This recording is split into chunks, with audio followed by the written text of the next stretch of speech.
प्रातः स्मरणीय पूज्यपाद सद्गुरु श्री क्षमादेव जी के पावन चरणों का आशीष लेकर हिंदुस्तान की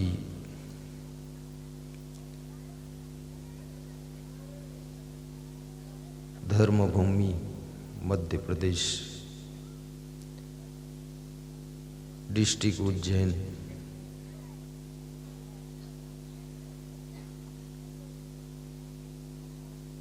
तहसील तराना की पावन धरा पर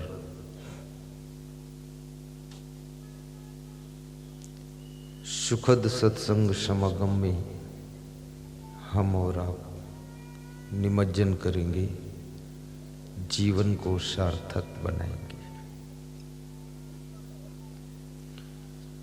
मुद मंगलमय संत समाज, धर्म स्नेही बंधुओं और श्रद्धा मूर्ति माताओं बहनों, आज बड़ी खुशी की बात है। तराना में प्रथम बार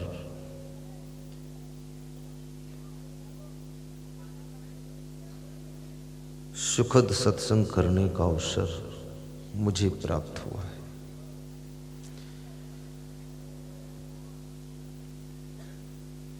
बहुत से श्रोता ऐसे हैं जिन्होंने पहली बार रूबरू मुझे देखा है। कार्यक्रम के संयोजक श्री ईश्वरलाल पाटीदार साहब ने बताया है कि आयोजन समिति बहुत बड़ी है। शारीरिक मानसिक नाना प्रकार से विभिन्न लोगों का योगदान है।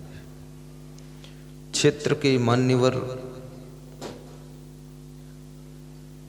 प्रतिष्ठित लोग भी इस कार्यक्रम में अपना योगदान समर्पित कर रहे हैं।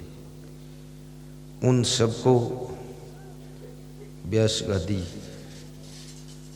धन्यवाद देती है और मैं उनके लिए स्वस्थ रहने की लंबी आयु की शुभकामना करता हूँ। ताली बजाकर अभिनंदन करें।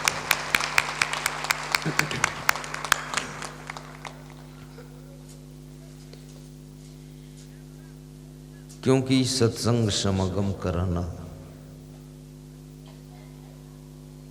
एक अपने दैनिक ढर्रे से हटकर, स्वार्थ से हटकर ये जन कल्याण का कार्य है। शासन प्रशासन जो कार्यक्रम करता है उसमें जनहित होता है, लेकिन सत्संग समागम से जन कल्याण होता है। जनहित का मतलब उससे कुछ पैसे का फायदा होता है, कुछ फसलों में भाव ज़्यादा मिल जाता है, लेकिन सत्संग समागम आपकी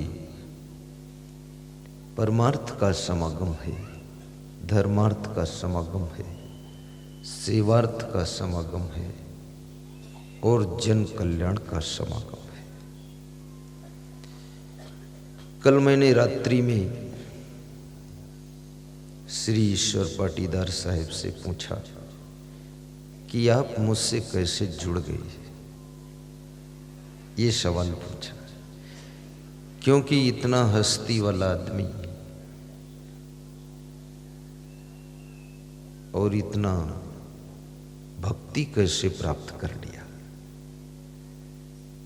क्योंकि लोगों की हस्ती बढ़ती है तो भक्ति पूरी खत्म हो जाती है। रावण की हस्ती बढ़ी थी, सोने की लंका थी, तो भगवान से ही लड़ने के लिए खड़ा हो गया था। तो मैंने उनसे पूछा कि आप मुझसे कैसे जुड़ गए? तो उन्होंने बताया कि हम वर्षों से 80 मेंबर की फैमिली है हमारी, करीब करीब हम सब प्रेम से साथ में रहते हैं। आपका प्रवचन बहुत दिनों से सुनते हैं।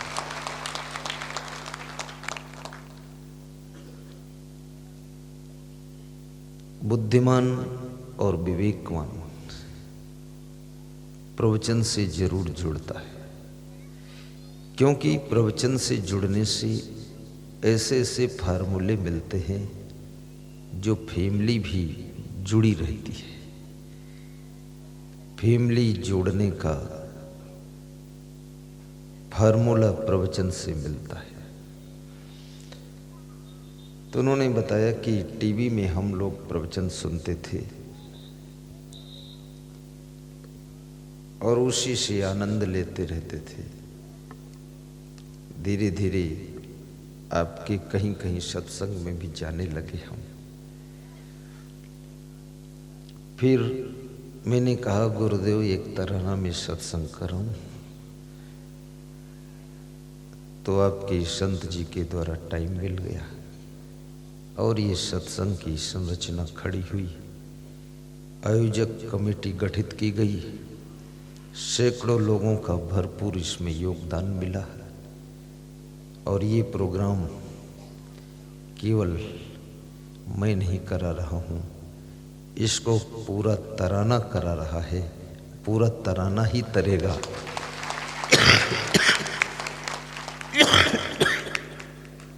यहाँ कोई चीज जल रही है, धुआं आ रहा है, गंध आ रही, कोई रबड़ जैसा जला रहा है। जरा देखो कौन है? खिलाड़ी आदमी है, कुछ नहीं कर पाया तो अला बला जला दिया है।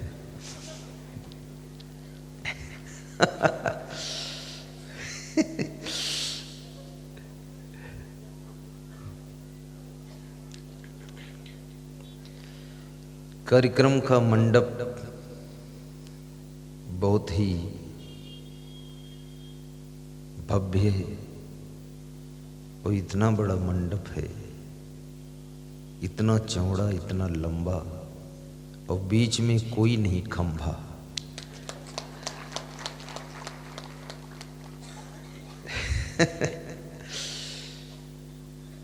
और श्वेत रंग यानी वाइट कपड़ा है जो कि सात्विकता का प्रतीक है। महिलाओं ने अपना स्थान बहुत पहले से आकर के कंट्रोल कर लिया है।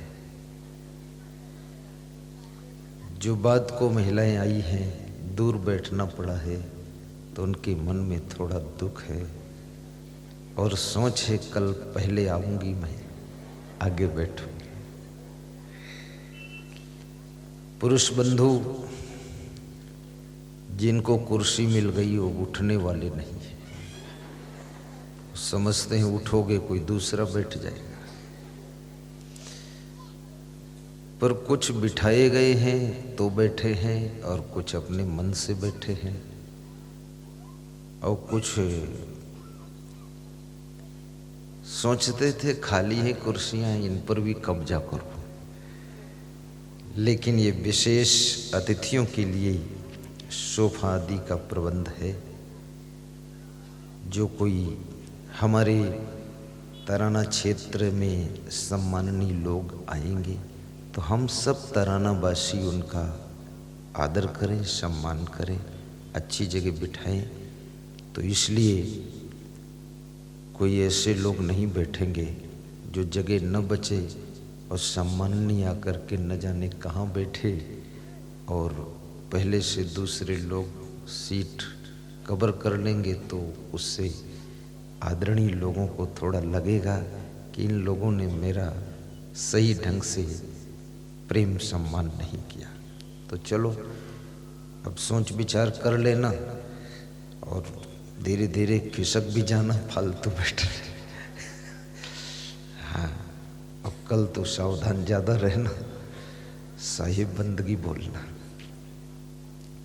शोभा यात्रा भी धूमधाम के साथ 2 डीजे साउंड सिस्टम को लेकर तराना के मुख्य मार्गों से गुजरती हुई हजारों लोग फूल माला समर्पित करते हुए पुण्य प्राप्त कर चुके हैं और जगह जगह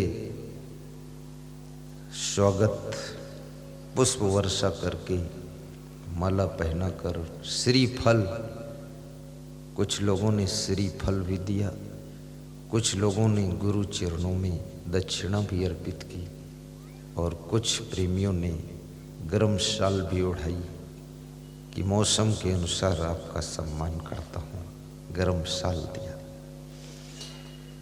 लेकिन सभी का प्रेम बहुत था और वो देखकर मैं खुश हो रहा था। कुछ लोगों की माला पहन लेता था, कुछ लोगों की माला उन्हीं को पहना देता था, कुछ लोगों की माला में रख भी लेता था, सब सेटिंग से करता था। और शोभा यात्रा का आयोजन जो सेटिंग की गई वो बहुत अच्छी थी, क्योंकि यहाँ से गाड़ियों से वहाँ गए और वहाँ सिटी में पैदल शोभा यात्रा संपन्न हुई। सिटी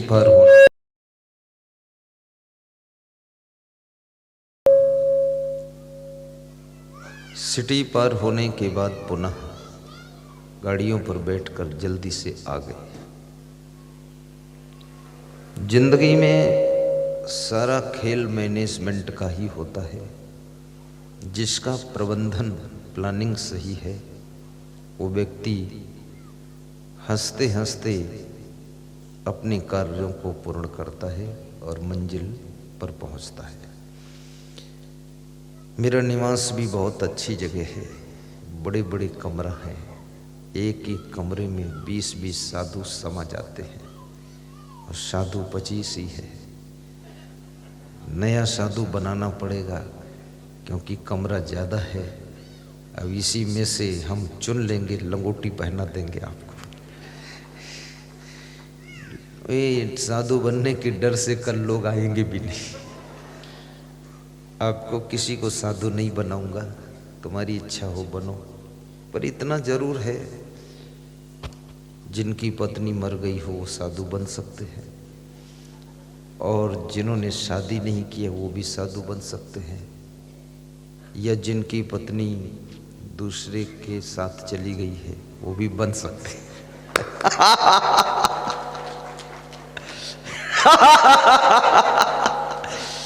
हाँ, इस मॉडल के भी लोग हैं यहाँ, दुख के मारे हुए बेचारे रो रहे।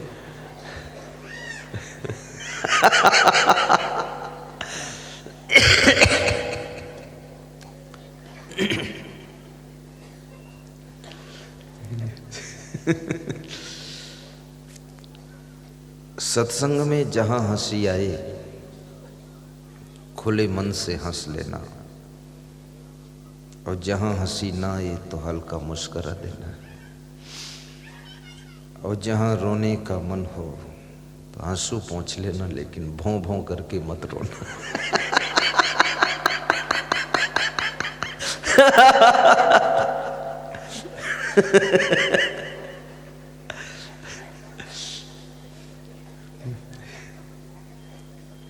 ज़्यादातर कथाकार लोगों की कथा में रोना धोना भी बहुत होता है। कथाकार लोग भी बहुत रोते हैं क्योंकि कहीं कृष्ण को गोपियां याद करती हैं तब रोना धोना होता है, और कहीं कृष्ण नंद बाबा यशोदा को याद करते हैं तब रोते हैं। और कृष्ण रोए और उनके भक्त न रोए तो थोड़ा गलत भी है। भगवान रो रहे तो भक्तों को भी रोना चाहिए। वो प्रसंग ही ऐसे है, पर हमारा प्रसंग प्रायः हंसी खुशी का ही रहता है। अभी तक तो रोना धोना हुआ नहीं है। रोने में हमको शर्म भी लगती है, सही बात ही है। कभी ऐसे रोए नहीं तो हिम्मत की बात है। रोना कोई आसान है, हंसना आसान है, रोना बहुत कठिन है। ऐसे तो चुपके चुपके सिसक सिसक कर तो सभी रोते ही रहते हैं, दुखी है। पर खुल्लम खुल्ला रोना ये महिलाओं में कला है, पुरुषों में नहीं। ये महिलाओं में तो ऐसी हिम्मत है कि ये बीच चौराहे पर भोंग मार कर रो देंगे। इसका पति शर्मिंदा हो जाता है, पति कहता चुप चुप चुप चुप, अब वो टाप गेरम रो रही भोड़ोड़ो रुकती नहीं। वो पति सोचता इज्जत का सवाल। कोई पूछेगा किसकी पत्नी रो रही है तो लोग बताएंगे मेरी, तो इज्जत चली जाएगी। नारियां बहुत सरल होती है, इसलिए रो देती है। तो मुझे इजाजत दो कि सत्संग शुभारंभ करूं।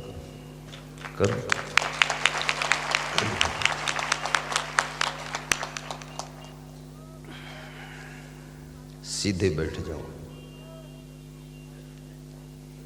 और खुश भी रहना, कोई दुखी ना होना।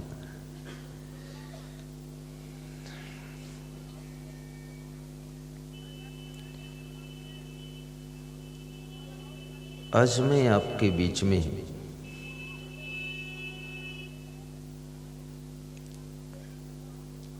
3 प्रश्न करूंगा।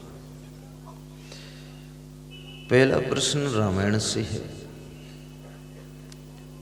जिसका महत्व आप जानते हैं। भगवान श्री राम से पूर्ववासियों ने पूछा था, जब वनवास से वापस श्री राम जी लौट आए, श्री राम बहुत विद्वान थे, बुद्धिमान थे, वक्ता भी थे और समझदार थे।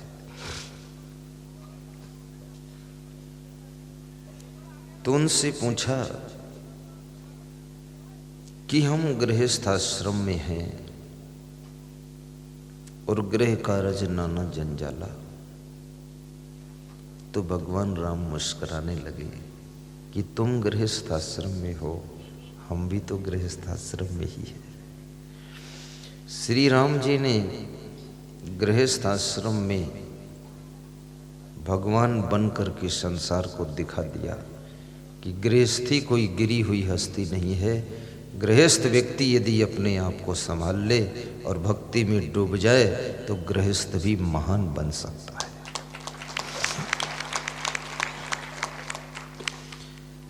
लेकिन प्रायः लोग गृहस्थी में जब प्रवेश करते हैं तो इतना भोग विलास में डूब जाते हैं, फिर उनका कोई अता पता चलता ही नहीं कहां तक डूब कर चले गए।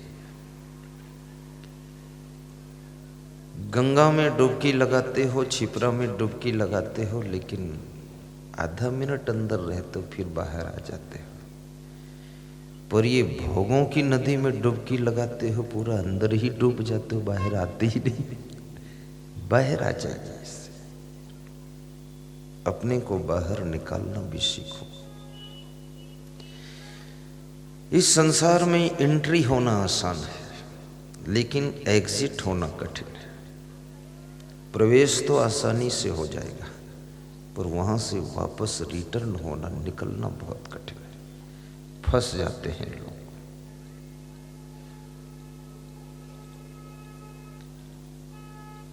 तो श्री राम कहते हैं फंसो मत। अगर दारू आपने कभी पी ली है, दारू में डूब गए हो, तो अब दारू की आदत से अपने आप को बाहर निकालो, उसमें डूबे मत रहो, फंसे मत रहो। चलो गलती हो गई, संगत में पड़ गए, आपने पी लिया, साल 2 साल पी लिया, 10 साल पी लिया, लेकिन अब उससे बाहर निकलो, उस कीचड़ से बाहर आइए।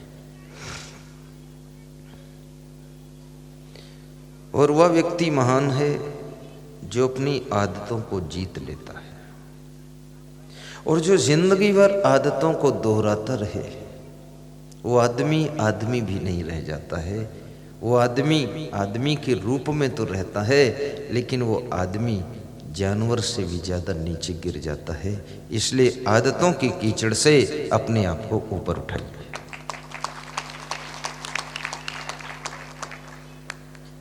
और संत कबीर कहते हैं कि आदत जरा सुधार लो बस हो गया भजन। कबीर साहब से किसी भक्त ने प्रश्न पूछा है कि भजन क्या है, भजन कैसे करना चाहिए। भजन करने का तरीका भी सबका जुदा जुदा है। कितने लोग ढोल तबला हारमोनियम बजाते हैं और भजन करते हैं, वो भी एक तरीका है। कितने लोग मंदिर में जाकर के फूल चढ़ाते हैं, वो भी भक्ति भजन है। कितने लोग मंदिर के देवता के सामने खड़े होकर कुछ मंत्र वंत्र बोलते हैं, वो भी भजन है, भक्ति है। कितने लोग मंत्र वंत्र तो मालूम नहीं, लेकिन देवता के सामने खड़े होकर कुछ बुदुर बुदुर करते हैं, ओठे चलाते, ताकि आजू बाजू में जो लोग खड़े वो समझे ये भी कोई मंत्र बोल रहा है। वो खाली ओठे चलाता है, ऐसे करता है ताकि अपना फोकस तो बनना चाहिए। मंत्र वंत्र तो आता नहीं, इज्जत बचे। पर क्या आपको पता है कि भगवान किस तरह से भजन कराना चाहता है, किस तरह से भक्ति कराना चाहता है।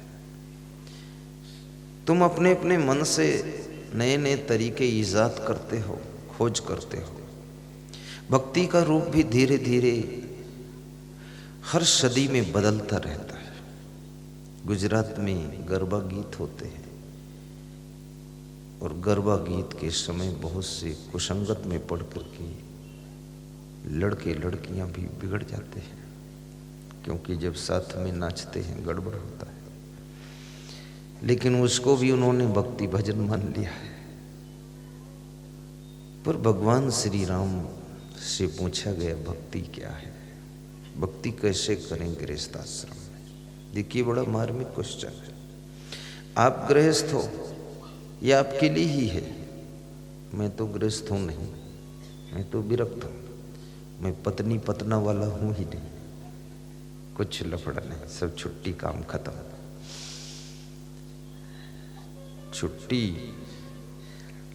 छुट्टी तो शुरू से ही थी, कभी उस राह पर गई ही नहीं, क्योंकि बचपन से ही मन था वैराग्य से रहूंगा,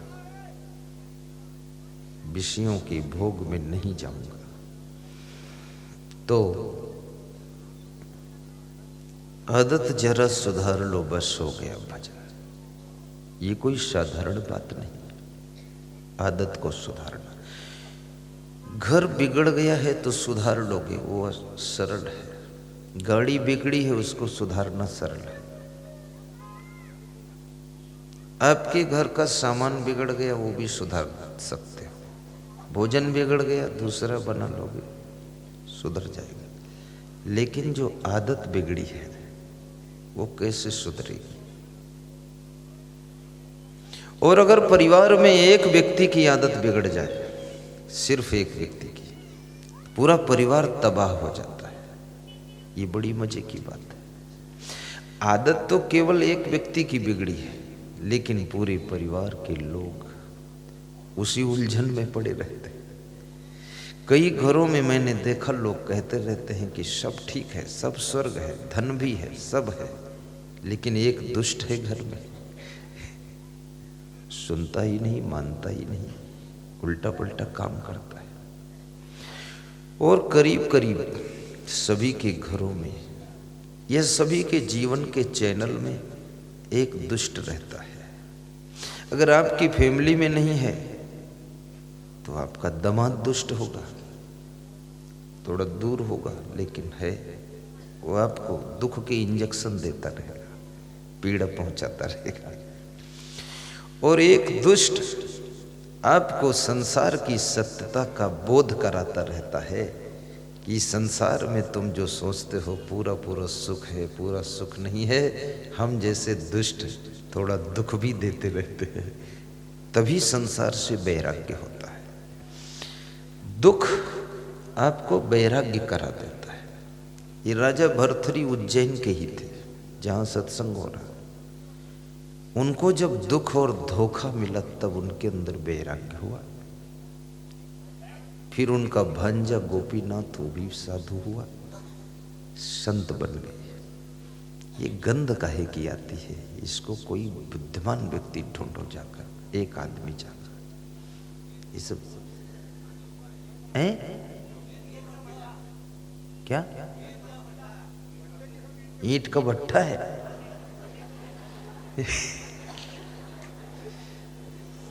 कमाल है, वही बदबू आ रही। मैं सोचा सब स्वर्ग है, एक इंजेक्शन मेरे भी लग रहा। ईंट का भट्ठा वाला जुटा हुआ है कि तुम चाहे जितना अच्छा प्रवचन करो, तुम्हारे नाक में धुआं भर दूंगा। तुम न बीड़ी पीते हो, न सिगरेट पीते हो, न गांजा पीते हो, पर मैं इतना धुआं भरूंगा, सबके धुआं भर रहा। भट्ठे वाले को भी समझाना पड़ेगा कि थोड़ा ईंधन 3 दिन कम डाले, धुआं कम हो। हाँ, अब प्रवचन के बाद समझा देना, फिर उसको थोड़ा समझ जाएगा। अच्छा आदमी है, वो भी प्रेमी है, यहीं बैठा सुन रहा होगा। हाँ, प्रेमी है। मैं वही सोच रहा था। चलो छोड़ो, झंझट खत्म करो। तो आदत जरा सुधार लो, बस हो गया भजन। ये कबीर साहब कहते हैं भजन की परिभाषा। लेकिन भगवान श्री राम क्या कहते हैं? पूर्ववासियों से कहते हैं कि आप गृहस्थी के नाना जंजाल में फंसे हो, परंतु पति पत्नी बच्चों के साथ में भक्ति कीजिए, अपने मन में उनका ध्यान कीजिए, गुरु भक्ति करो। क्योंकि भक्ति स्वतंत्र है, भक्ति के ऊपर कोई बंधन नहीं है। भक्ति में अमीर गरीब की बात नहीं है। शिवरी बहुत गरीब है, उसके पास कुछ नहीं है, लेकिन भक्ति में उसका प्रथम स्थान है। और मीरा महलों में रहती है,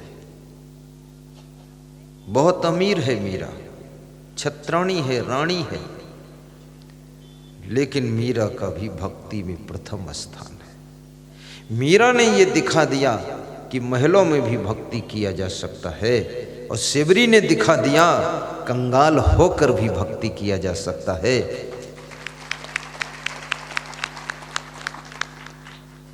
लेकिन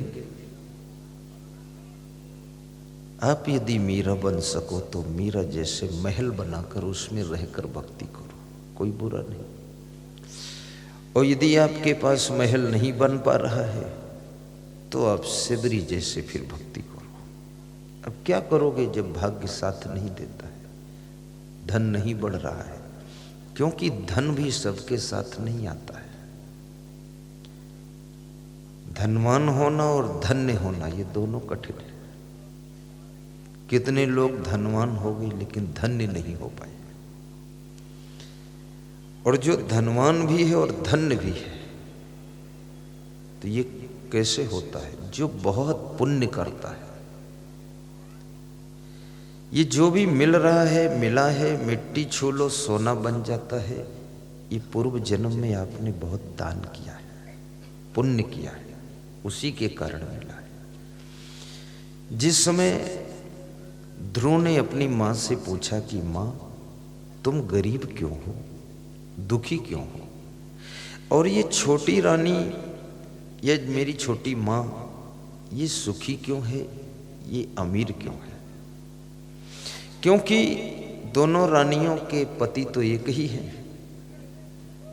राजा उत्तानपाद, और मैं बड़ी रानी का बेटा हूँ, छोटी रानी का बेटा उत्तम कुमार है।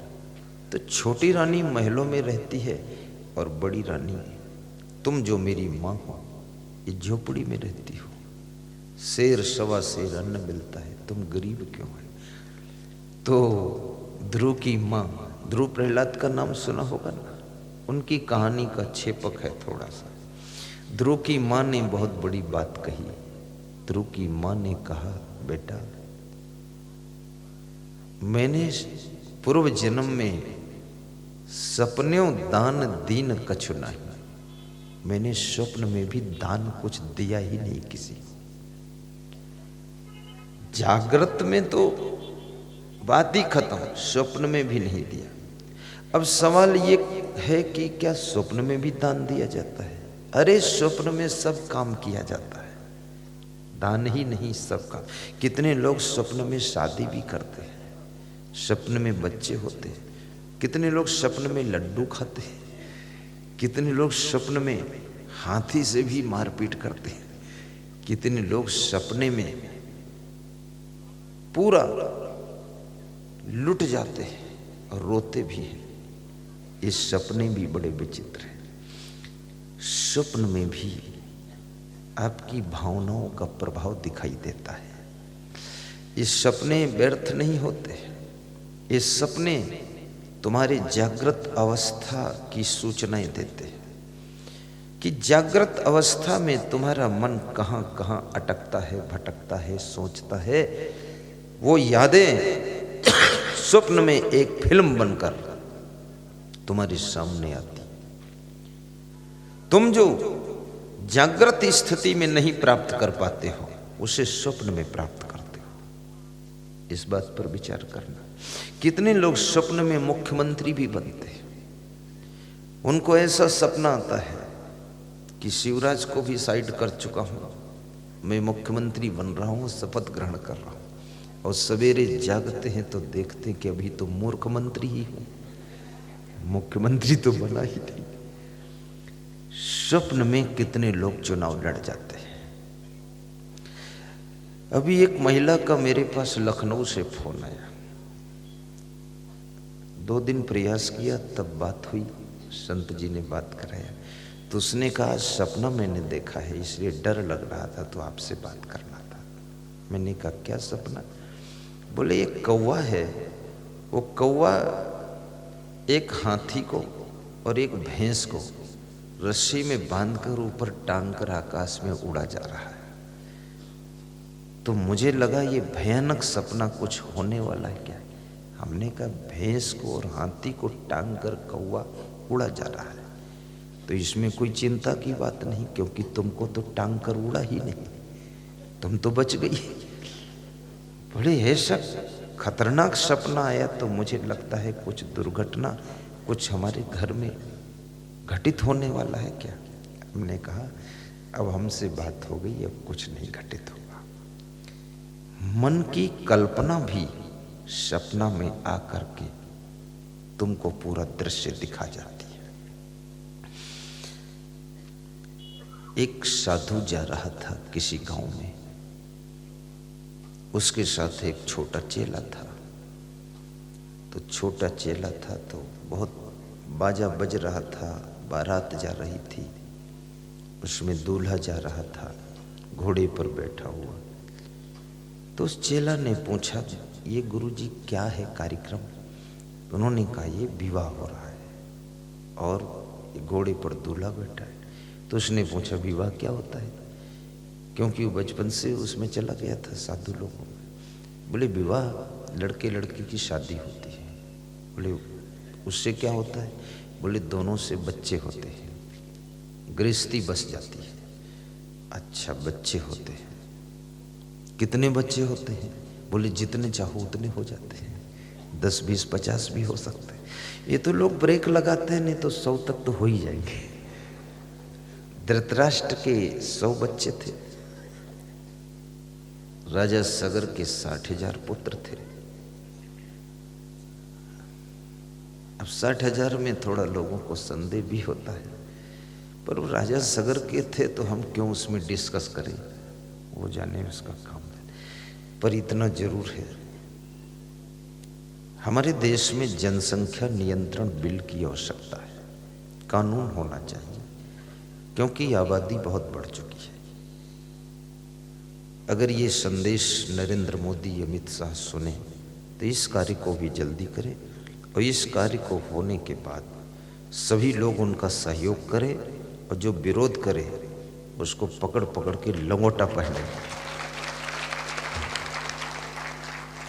क्योंकि जनसंख्या नियंत्रण भी हो जाए। सड़कें बहुत चौड़ी हो रही, फिर भी भीड़ है, ट्रेन में भीड़, बस में भीड़, मार्केट में भीड़, तो सब जगह इतना ज्यादा जाम लग रही है। जमीनें कम होती जा रही है, शहर बढ़ रहे हैं, गांव बढ़ रहे हैं। जो आता है खाली ही जन्म लेता है, कुछ जमीन तो लेकर आता नहीं है। वैज्ञानिक भी चिंतित हैं कि अब पृथ्वी पर तो कुछ जगह है नहीं। अब चंद्रलोक पर देखा जाए, वहाँ कोई सेटिंग नहीं बैठ रही, मंगल लोक पर भी सेटिंग नहीं बैठ रही। प्रयास बहुत दिनों से जारी है, अन्यथा यहाँ से बहुत लोगों का ट्रांसफर वहाँ भी हो सकता था। हम आप सब चलते वहीं प्रवचन होता है चंद्रलोक में, पर वहाँ सेटिंग नहीं बैठ रही। धन्यवाद है, शुभकामनाएं। तो रात में कुएं के पास में सोए हुए थे गुरु शिष्य दोनों। शिष्य को स्वप्न आ गया कि मेरी शादी हो गई है, मेरी पत्नी आ गई है, मेरे बच्चे हो गए हैं।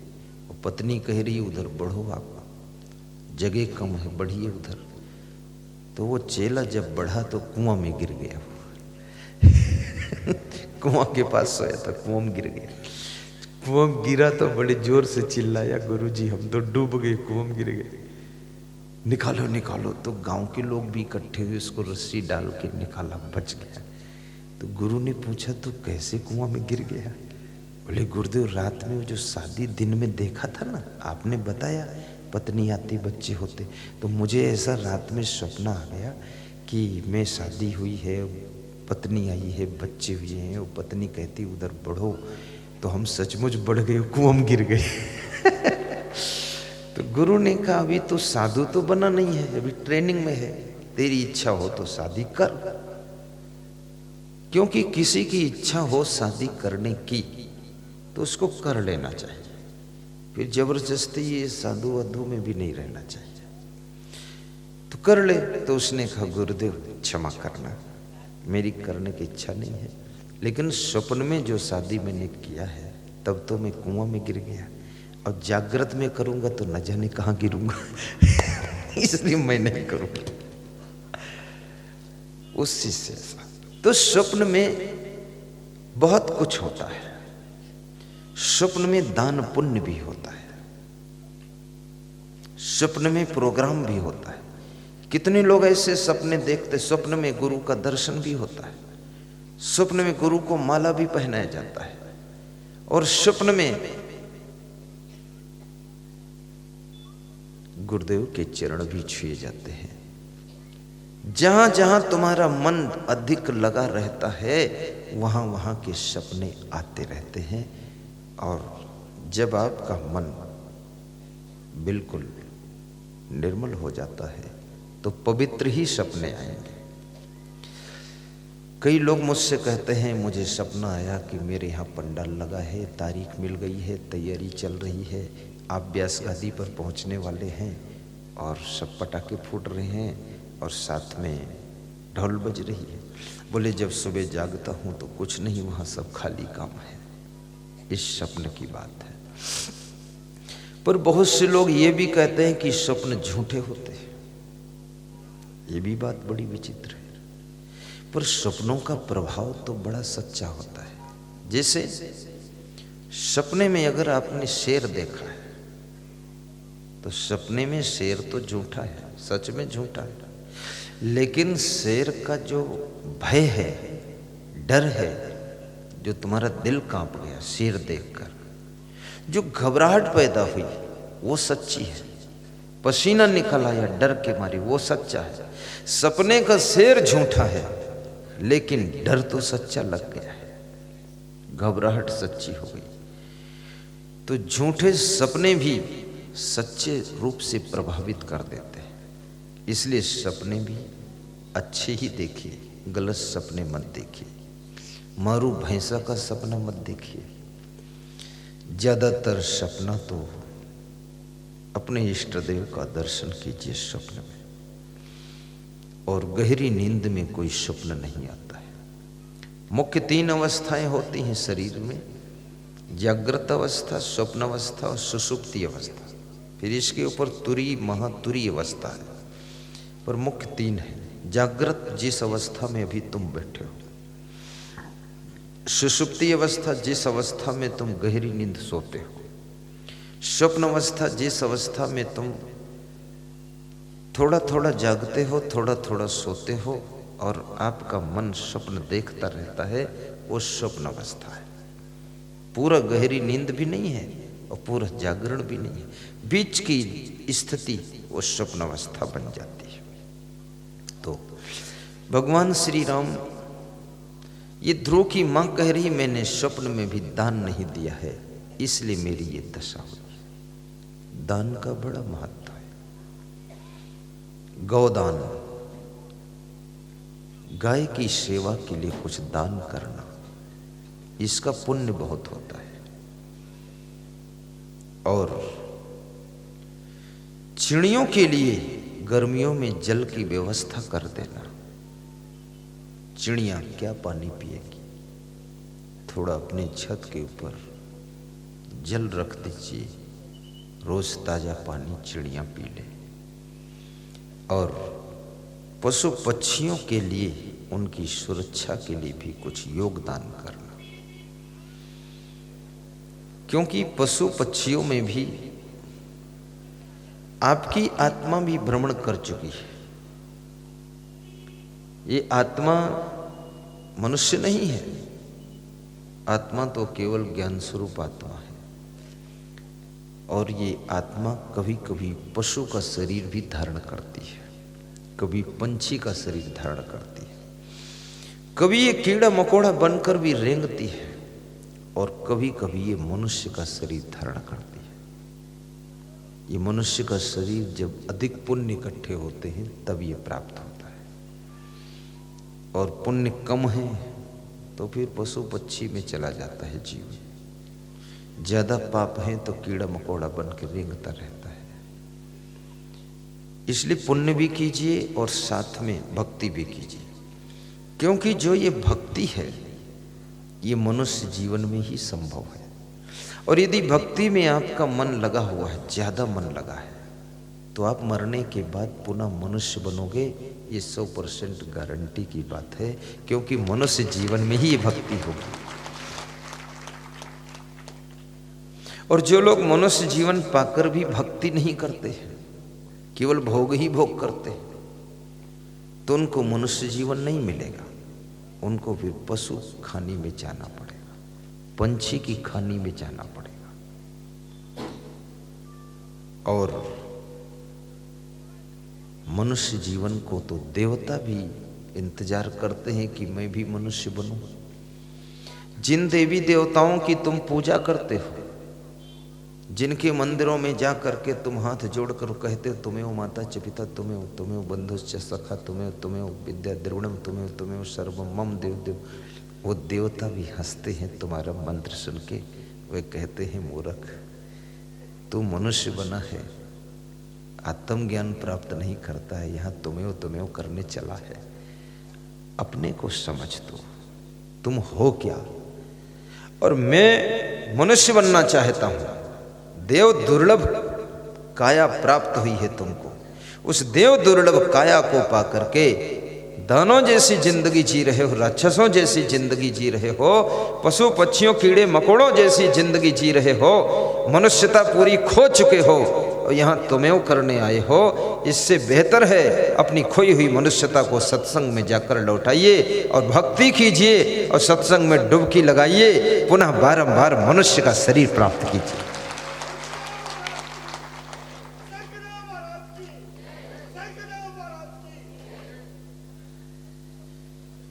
बड़े भागी मानुष तन पावा। श्री राम भगवान पूर्ववासियों को ये चौपाई सुना रहे हैं। सुर दुर्लभ सद ग्रंथ गावा। सुर दुर्लभ सद ग्रंथ गावा। बड़े भागी मनुष्य तन पावा। क्यों कहा गया कि मनुष्य जीवन बड़े भाग्य से प्राप्त होता है? क्या इसमें सौभाग्य है? मनुष्य जीवन में पूरी स्वतंत्रता है। इच्छा हो सत्संग में बैठो, इच्छा हो जैन में बैठो, इच्छा हो छिपरा में नहाओ, इच्छा हो बाथरूम में नहाओ, इच्छा हो जलेबी खाओ और इच्छा हो मूली खाओ, स्वतंत्र है। इच्छा हो गुरु जी के चरण छुओ और न इच्छा हो तो गुरु जी को गाली दो। इच्छा है गाली दे सकते हैं, और इच्छा है फूल माला पहनो, नहीं इच्छा है स्वयं फूल कर बैठे रहो अभिमान में। क्या फर्क है? यहां पर तुम्हारी स्वतंत्रता और तुम्हारी इच्छा के कार्य होते हैं। पशु अगर इच्छा करता है कि मैं नहीं बंधना चाहता हूं आदमी के खूंटे में, तो भी तुम जबरदस्ती बांधते हो। भूसा नहीं खाना चाहता, हरा चारा खाना चाहता है, तुम भूसा रख देते हो। प्यास लगी पानी पीना चाहता है, पानी तुम देते नहीं, 1 घंटे बाद देते हो। पशु का जीवन पराधीन है, चिड़ियों का जीवन भी पराधीन है। अभी जब से ये बड़े बड़े टावर मोबाइल के लग गए, चिड़ियों के झुंड सब मर गए, खत्म हो गए। चिड़ियों को क्या पता था मोबाइल के टावर के पास निकलूं कि न निकलूं, बेचारी निकल गई, सब जलकर राख हो गई। वो सब किरणें जो है, इलेक्ट्रॉनिक की किरणें उनको भस्म कर देती है। बहुत बड़ा, लेकिन मनुष्य जानता है कि टावर से कितना। मैं एक पीले रंग की चादर ओढ़ता हूँ, आप देखते होंगे पीले रंग की। जब लोग, वो पूजा की चादर है, जब माला पहनते तो उसको ओढ़ते, तो उसको कभी कभी मैं उतारता हूँ जब, तो मेरा संत मुझे एक गिलास में पानी देता है और चादर ओढ़ा हूँ, तो उसमें से चिंगारी निकलती है, उसमें से करंट मारता है। तो कई बार साधु को करंट मारा, मेरे को भी मारा। मैंने कहा ये कहाँ से बिजली पैदा हो रही है? बोले गुरुदेव आप में तो करंट है ही, चादर में करंट आ गया।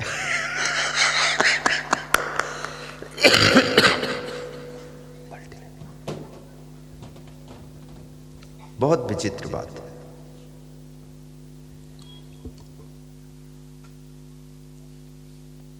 करंट और देव दुर्लभ मनुष्य शरीर, इसमें मुक्ति की भी व्यवस्था है। मोक्ष प्राप्त करने का स्थान है मनुष्य जीवन। साधन धाम मोक्ष कर द्वारा। और मनुष्य जीवन में जितना चाहो उतना सुखी भी हो सकते हो। बहुत सुख है इसमें। उल्टा पल्टा काम करते लोग इसीलिए दुखी होते। आप मेहनत करके अच्छा घर बनाइए, घर में बैठकर प्रवचन सुनिए, समय पर अपने कार्य कीजिए, शांति से सो जाइए, थोड़ा शरीर को स्वस्थ रखने के लिए व्यायाम भी कीजिए, परिवार के साथ बैठकर प्रेम चर्चा भी कीजिए, अतिथि का सत्कार कीजिए, उल्टे पल्टे काम मत कीजिए। आपके घर में बहुत सुख रहेगा। सुख भी पाने का स्थान ये मनुष्य जीवन है। लेकिन मनुष्य जितना दुखी है इतना तो जानवर भी दुखी नहीं। कितने मनुष्यों को मैंने कहते सुना हूं कि हम तो पूरे बैल हो गए, और 2 पैर के बैल है। और सुख और दुख ये आपके कर्म से प्रभावित होते हैं, स्वभाव से प्रभावित होते हैं। आप कितनी मेहनत घर में करते हो, बहुत उन्नति करते हो, लेकिन अगर आपका स्वभाव ठीक नहीं है तो आपको सुख नहीं मिलेगा। कोई लेडीज है घर में, वो बहुत काम करती, भोजन भी फटाफट बनाती, दौड़ दौड़ कर सब सेटिंग करती, लेकिन उसका नेचर अगर सही नहीं है, चिड़चिड़ा स्वभाव है, वो सुख नहीं पाएगी, उलझी रहेगी, चिड़चिड़ चिड़चिड़ टिल टिल टिल टिल बोलती रहेगी। वो समझती है पूरा ये विश्व में ही संभाली हूं। कितनी स्त्रियों को ऐसा मन में विश्वास है कि पूरा विश्व में ही थाम कर चल रही हूं, ये घर सब हम ही पकड़े हुए हैं, तुम नहीं पकड़े हो। घर बहुत लोग उसको संभाल रहे हैं, आपके अकेले से नहीं संभल रहा है। मैं एक कथा सुनाता हूं कि एक बैलगाड़ी जा रही थी, किसी गांव से गुजर रही थी। उस बैलगाड़ी के नीचे एक कुतिया जा रही थी। तो कुतिया बहुत कराह रही थी, आह आह आह कर रही थी। तो उस गांव की 2-4 कुतिया और इकट्ठी हुई और उन कुतियों ने पूछा, कुतिया तू क्यों करा रही है? तो उस कुतिया ने कहा कि तुमको क्या पता, तुम गांव की कुतिया हो। बोले तू कहाँ की है? बोले मैं फार्म हाउस की कुतिया हूं।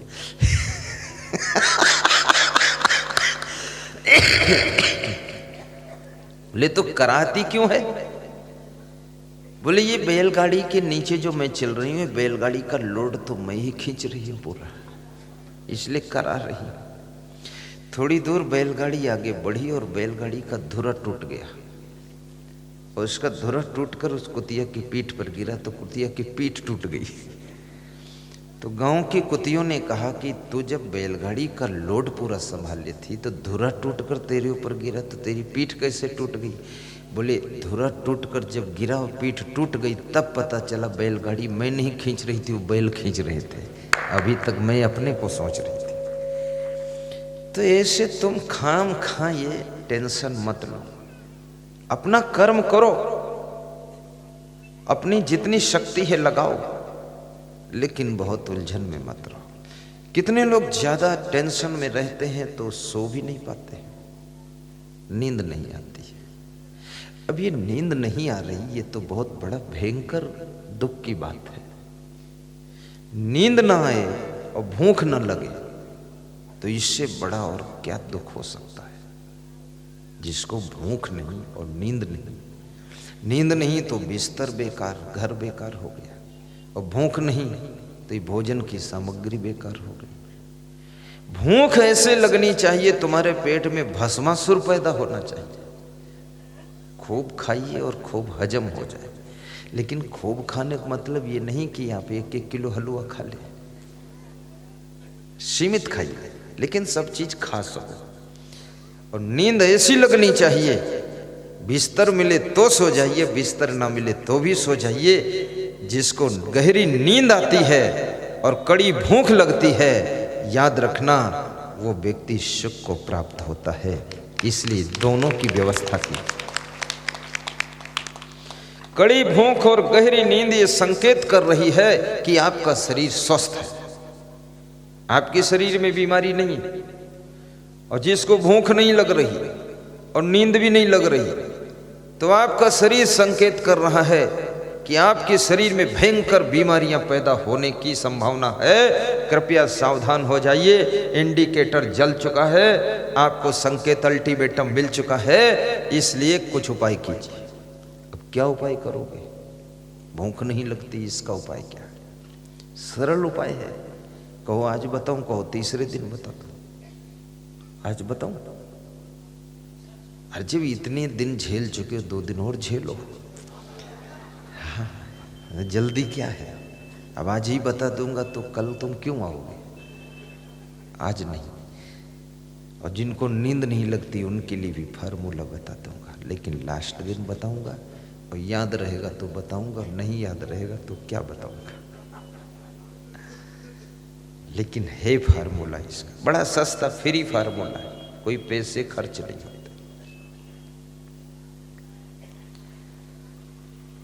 तो भगवान श्री राम पूर्ववासियों को ज्ञान दे रहे हैं और समझा रहे हैं कि भक्ति कैसे करना है। गाइए चौपाई, दोहराइए मेरे पीछे पीछे आप। बड़े भागी मानुष तन पावा, बड़े भागी मानुष तन पावा, सुर दुर्लभ सद ग्रंथ निगावा, सुर दुर्लभ सद ग्रंथ निगावा, साधन धाम मोक्ष कर द्वारा, साधन धाम मोक्ष कर द्वारा, पाए न जेहि पर लोक समारा, पाए न जेहि पर लोक समारा। जब भगवान श्री राम जा रहे थे वनवास, तो देवता लोग राह में फूल बरसा रहे थे। राम ने ये दर्शाया है कि मनुष्य अगर अपनी शक्ति भक्ति युक्ति को संभाल ले तो देवता इसकी राह में फूल वर्षा करने लग जाते हैं। राम भी मनुष्य के रूप में है, और मनुष्य यदि मानवता के पथ से विचलित हो जाए तो उसे भगवान भी मारने के लिए आते हैं। रावण को मारा, कंस को मारा, बाली को मारा, कुंभकर्ण को मारा, विभीषण को तारा, लेकिन रावण को मारा। सोचिए, सदगुरु कबीर साहब कहते हैं, मानस तन दुर्लभ मिले न दूजी बार, पक्का फल जो गिर पर बहुर न लागे डार। जिसे पका हुआ फल पेड़ की डाल से टपक कर नीचे गिर जाए तो पुनः वो डाल में नहीं लगता है। ऐसे ही मनुष्य जीवन एक बार अगर व्यर्थ में चला गया, स्वार्थ में चला गया, तो ये फिर बारंबार नहीं मिलता है। इसलिए इस जीवन को पा करके सबसे पहले भक्ति करना चाहिए। नंबर 2, परोपकार करना चाहिए। नंबर 3, मनुष्य जीवन को पा करके आत्मा को पहचानना चाहिए। आत्मा और परमात्मा क्या है? कितने लोगों को न आत्मा का पता है, न परमात्मा का पता, न महात्मा का पता है। कुछ पता ही नहीं है। खाना पीना सोना, खाया पिया अघाई के, सोया पांव पसार, अब भोंदू कुछ जाने नहीं को हमको संसार। भोंदू लाल है, खा रहे हैं और सो रहे हैं, कुछ पता ही नहीं। आत्मज्ञान प्राप्त करने के लिए मनुष्य जीवन मिला है। तुम कौन हो? तुम स्त्री नहीं हो, पुरुष नहीं हो, तुम ये शरीर नहीं हो। क्योंकि कभी कभी तुम कहते हो कि मेरी आंख में दर्द हो रहा है, मेरी आंख। इसका मतलब आंख किसी की है, तुम आंख नहीं हो, आंख और किसी की। तो तुम्हारी आंख में दर्द हो रहा है, तुम्हारी टांग में दर्द हो रहा है, तो तुम कौन हो? तुम आंख नहीं हो, तुम टांग नहीं हो। तुम्हारे पेट में दर्द हो रहा है, इसका मतलब तुम पेट नहीं हो, तुम पेट को जानने वाले हो, दर्द को जानने वाले हो। तो ये दर्द को जानने वाला कौन है? ये पेट को जानने वाला कौन है? लोग कहते हैं मेरे शरीर में कैंसर हो गया है, यानी मेरा कहने वाला कौन है? जो ये कह रहा है कि मेरा शरीर बीमार है, तो ये मेरा कहने वाला कौन है? और शरीर बीमार है, जो कह रहा है मेरा शरीर बीमार, उसका शरीर बीमार है लेकिन वो नहीं बीमार है। तो जो नहीं बीमार है वो कौन है? वो कौन है? जो बीमार है वो तो शरीर है, लेकिन जो कह रहा है मेरा शरीर बीमार है और कहने वाला बीमार नहीं है, तो वो कौन है जो कह रहा है कि मेरा शरीर बीमार है और जो स्वयं बीमार नहीं है? उसी तत्व का नाम आत्मा है, वही तत्व आत्मा है और वो सबके अंदर बैठा हुआ है। अब इस आत्मा को जो समझ गया वो फिर मांस मछली नहीं खाएगा, अंडा मुर्गा नहीं खाएगा, बकरा भी नहीं खाएगा, गाय भैंसा नहीं खाएगा।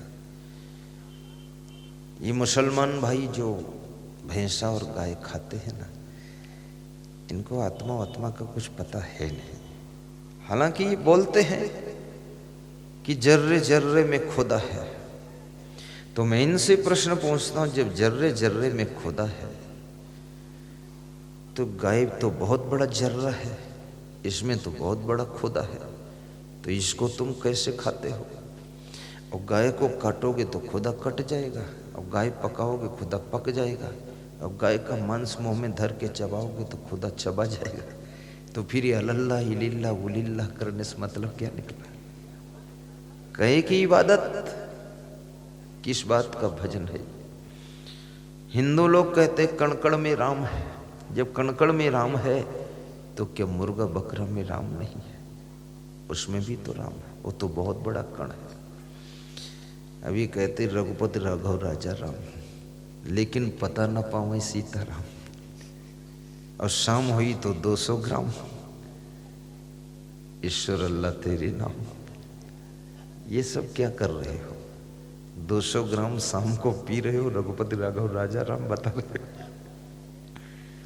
नहीं पीना है, दारू बिल्कुल नहीं पीना है, क्योंकि नशा आपकी बुद्धि की स्मरण को भी कम कर देता है। नशा आपकी विवेक को सुप्त कर देता है। नशा सोचने की क्षमता को घटा देता है। नशा आपके धन को भी बर्बाद करता है। नशा आपके स्वास्थ्य को बर्बाद करता है। नशा आपकी सुंदरता को नष्ट करता है। और नशा, जो नशा में फंसा उसकी बहुत बड़ी दुर्दशा। इसलिए नशा मत कीजिए। नशा तो भक्ति का होना चाहिए, नशा सत्संग का होना चाहिए। आज घाटा बिल्लोद से भी श्रोता आए, श्री अजब सिंह सिसोदिया साहब खड़े हो। कहा अजब सिंह, ये देखो घाटा बिल्लोद धार जिले से, उनकी पत्नी संतोष देवी सिसोदिया खड़ी हो। देखो इन पर नशा है, भक्ति का नशा। ऐसा नशा होना चाहिए। धन्यवाद। हीरालाल पवार साहब नागपुर बॉर्डर छिंदवाड़ा जिले से आप आए, खड़े खड़े भूमा गांव से। इन्होंने चाय पीना छोड़ा है और ऐसा कहा है, जिंदगी में जितनी मेरे चाय पीने की शक्कर बचेगी उस शक्कर में हरिद्वार कुंभ मेले में दान करूंगा। तो 11 कुंटल शक्कर दान देने का संकल्प लिया है हरिद्वार कुंभ मेला के। हीरालाल पवार है। तो मैंने कहा थोड़ा डबल डाल डाल कर पीते थे तो 22 बोरी करो ना। तो थोड़ा मैं हल्की ही पीता था। बैठ जाओ। बहुत बड़ी श्रद्धा है, बैठो। अभी इतनी दूर छिंदवाड़ा से आई हुई है। ये सत्संग का नशा, आपके अंदर सत्संग का नशा। ये कितनी महिलाएं बैठी है, सब किचन उचन छोड़ के आई, घर बार छोड़ के। इन पर भी नशा चढ़ा है, तुम पर भी चढ़ गया है। ईश्वरलाल पर थोड़ा ज्यादा चढ़ा, इसलिए ये सत्संग ही कराने में जुट गए। मैं तो सोचता हूं ईश्वरलाल पाटीदार जैसा नशा सभी के ऊपर चढ़ जाए, ताकि सभी के गांव शहर में सत्संग हो जाए।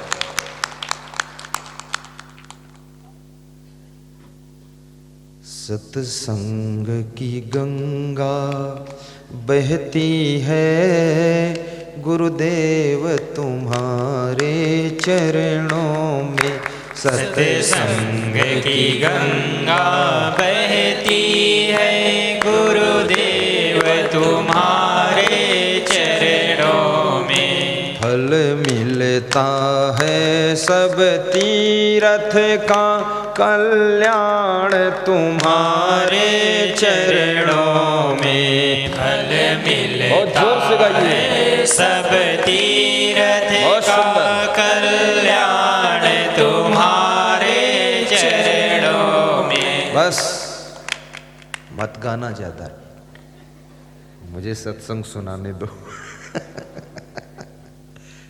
साहिब ध्यान एकाग्र करना। क्या सुना रहा था मैं, थोड़ा याद दिला देना। चलो तुम निपट गए, पूरा ठीक रहा, ना हमें याद ना तुम्हें याद, तो जो सुनाए वही ठीक है। मैं सुना रहा था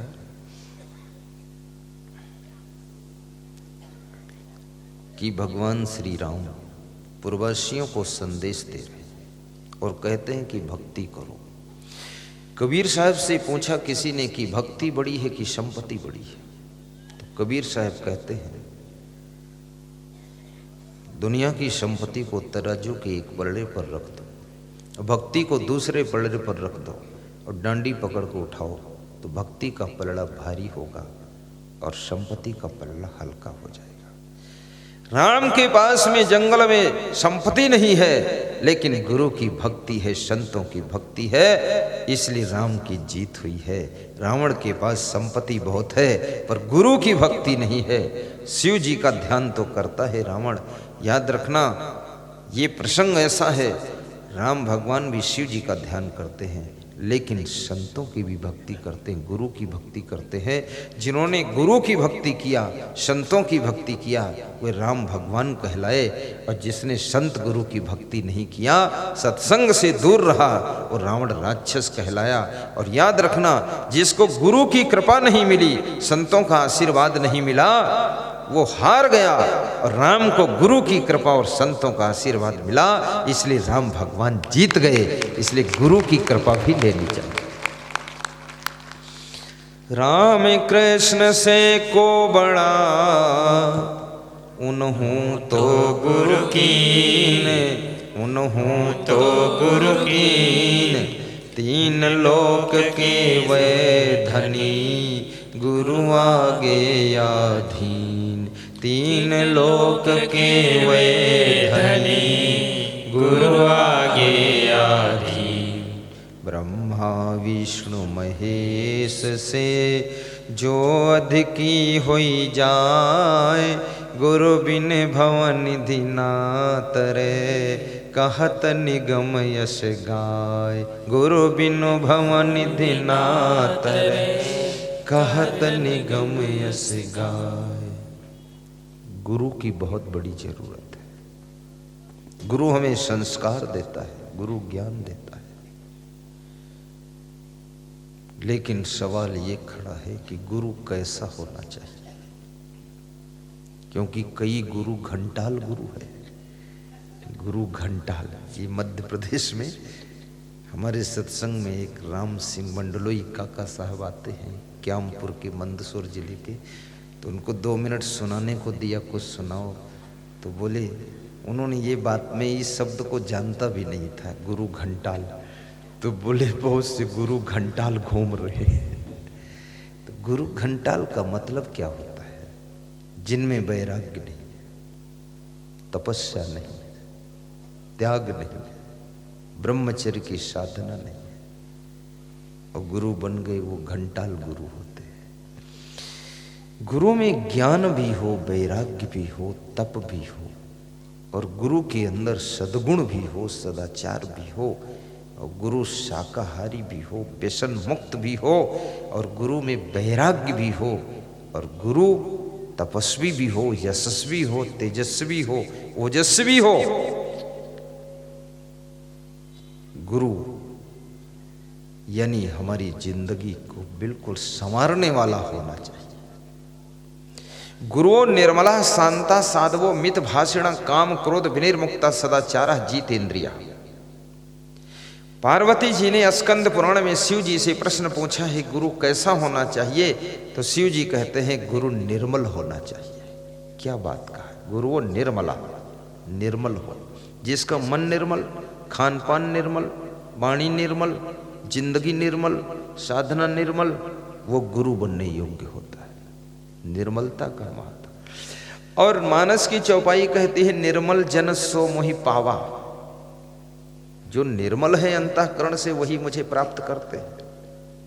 और मनुष्य का मन निर्मल तो छोड़ो, इसका खान पान भी निर्मल नहीं, ऐसा वैसा सब खाते रहते लोग। जिह्वा को थोड़ा कंट्रोल कीजिए। ये जो मांस मछली अंडा खाने वाले लोग हैं, जीभ के स्वाद के कारण ही खाते हैं, बाकी उसमें कोई बहुत ताकत नहीं। मूंगफली में जितनी ताकत है, मांस में भी उतनी ताकत नहीं।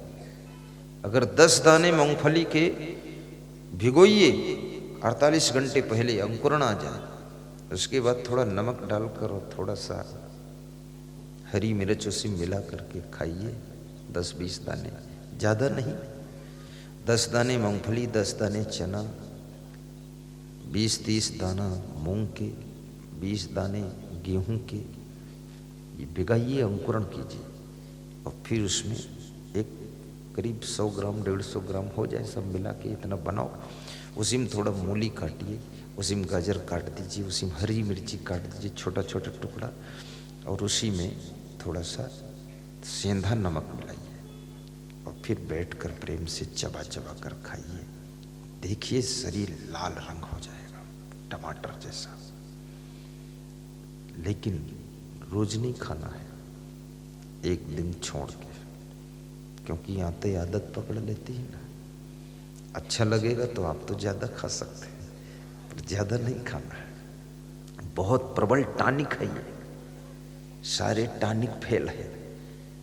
इसको मैं कभी कभी खाता हूँ, सर्दियों में नहीं खाना है, गर्मियों में इसको खाना है। सर्दियों में तो क्या खाना चाहिए, जो खाते वही खाओ सर्दियों में, और क्या है। दाल चावल सब्जी रोटी बस। सर्दियों में तिल की पापड़ी बस। सर्दी में सावधान थोड़ा सा। साहिब बंदगी, चुपके से बोलो, धीरे से, साहिब बंदगी। ठीक, होशियार हो तुम। जैसा बताता हूँ वैसे बोलते हो, कुसुर कुसुर। बहुत मजे की बात है। साहिब बंदगी क्या बला है ये। कई लोग सोच रहे हैं ये नया आइटम कहां से आया। मैं इसको बताता हूं ना। साहिब मीन्स होता है श्रेष्ठ, साहिब मीन्स होता दिव्य आत्मा, साहिब मीन्स होता है पवित्र आत्मा, और बंदगी का माने होता है प्रणाम, नमस्कार। श्रेष्ठ पुरुषों को, दिव्य आत्माओं को प्रणाम करने का शब्द है साहिब बंदगी। समझ गए अर्थ? बस यही है। इसलिए इसमें बता दिया, इसलिए लोगों को मालूम नहीं था, बहुत लोगों को। और 3 बार साहिब बंदगी क्यों किया जाता है? क्योंकि 3 ताप से छुटकारा मिल जाए। हे गुरुदेव, मैं आपको 3 बार प्रणाम करता हूँ। आप मेरे रजोगुण, तमोगुण, सतोगुण को भी शुद्ध कीजिए। 3 ताप से, दैहिक, दैविक, भौतिक ताप से छुटकारा दीजिए, और संचित प्रारब्ध क्रियमाण तीनों कर्म हमारे पवित्र कीजिए। और हे गुरुदेव, आप हमारे जीवन को त्रिवेणी संगम बना दीजिए। हमारे जीवन में ज्ञान भी हो, भक्ति भी हो, और हमारे जीवन में सेवा भी हो, ऐसा संगम बनाइए। इसलिए हम आपको 3 बार साहिब बंदगी करते हैं। इसका अर्थ ये होता है। हिंदू परंपरा में चरण छूकर प्रणाम किया जाता था। अभी तो बाय बाय, टाटा टाटा, ये सब नया नया आइटम निकाल। कितने लोग हमारे देश के बुद्धू लोग हैं, ये अमेरिका, लंदन, अंग्रेजों का सब बाय बाय टाटा टाटा, ये बाय बाय क्या करते हो, टाटा क्या कर रहे हो? जय श्री राम बोलो, जय श्री राम बोलो, जय राम जी बोलो, साहिब बंदगी बोलो, और जो भी प्रणाम आपके चलते हो उसको बोलो। लेकिन ये बाय बाय और टाटा टाटा, इसका चक्कर छोड़ो और बड़ों के चरण छूकर प्रणाम करो। आपसे जो बड़े हैं, अब चरण तो बहुत कम लोग छूते हैं, ज्यादातर मैं देखता हूं लोगों को घुटना छू लेते हैं। एक घुटना छूकर घुटना टटोल रहे हैं कि अगर दर्द हो तो निकाल दो, और दर्द ना हो तो घुटना तोड़ दो तुम्हारे। ये घुटने क्यों छू रहे हो? चरण स्पर्श, चरण वहां नीचे है, इतना भी नहीं मालूम, घुटना छूते। मैं तो सोचता हूं और ज्यादा नया फैशन आएगा तो थोड़े दिनों के बाद लोग चरण छूने के बजाय एक दूसरे को पेट छू लेंगे। पेट छू के प्रणाम कर लेंगे, हो गया। और फिर और भी विकास करेंगे तो ये मस्तक छू लेंगे, बस हो गया, ये खोपड़ी छू। मैं पुष्कर तीर्थ में गया था, 6-7 वर्ष हुए हैं, तो वहां एक साधु मुझे मिला, लाल कपड़ा पहने था। मैं तो ऐसा कभी देखा नहीं, मेरा पहचान वाला था भी नहीं। हम तो संत मंडली के साथ थे, पर वो मेरे पास आया भीड़ में ही और अपना सिर मेरे सिर में लगाया। मैं किसी के सिर में सिर लगाता नहीं, पर वो बहुत लंबा भी था, तंदुरुस्त भी था। बोला मैं मस्तक में मस्तक स्पर्श करके प्रणाम करता हूँ। तुमने कहा महाराज जी इसमें एक दूसरे का पसीना भी स्पर्श हो जाएगा, और तुम बहुत तिलक उलक लगाए वो सब मेरे में लग जाएगा। तो मेरी पगड़ी भी खराब कर दिया, उसमें सब लगा दिया अपना रंग तिलक का, और सिर में सिर। हमने कहा ये तो नया तरीका है, चरण छूकर प्रणाम होता, हाथ जोड़कर होता है, ये मूड में मूड लड़ाना। हमारे संत लोग उसको रोकते रहे, मना करते रहे। तो मैंने कहा पहचान क्या है आपकी? है बोले हम टीवी में आपको देखते थे, बड़ी इच्छा थी आपके सिर में सिर लगाऊं। तो हमने कहा टीवी में आना भी खतरनाक है, ना जाने कौन मूड लड़ाए क्या करे। फिर दूसरे आश्रम में गया, वहां फिर सब मस्तक धोया, पगड़ी चेंज किया, दूसरा कपड़ा लिया। प्रणाम तो हाथ जोड़कर प्रणाम करो। सिया राम माई सब जग जानी।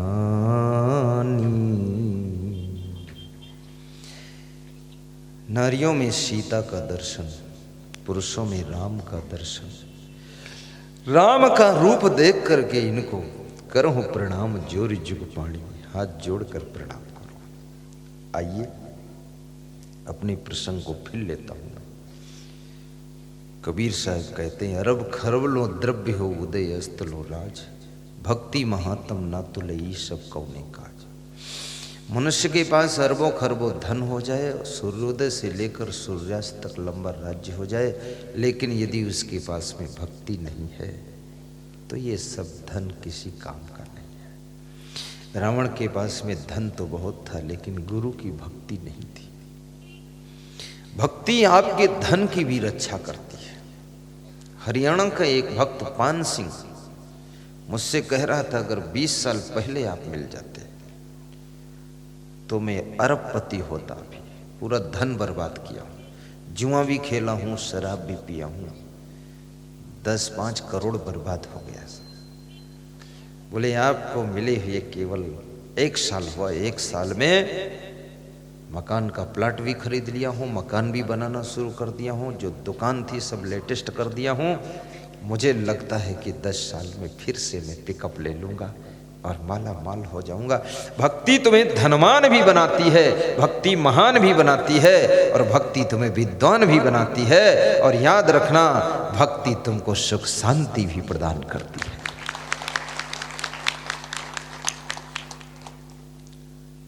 गुरु भक्ति, गुरु से नामदान भी लो। गुरुओं निर्मला, साधवो और गुरु जो हो वो साधु हो। हमारे देश में बड़ी विचित्र बात है, वो गृहस्थ को भी लोग कहते हैं गृहस्थ संत है। गृहस्थ संत क्या होता है? गृहस्थ है तो गृहस्थ है, संत है तो संत है, दोनों एक में कैसे हो जाएगा? कोई कहे ये गाय है गधी भी है ऐसा कैसे हो सकता है? संत है तो गृहस्थ नहीं हो सकता, और गृहस्थ है तो संत नहीं हो सकता, तो अलग है उसका रूप।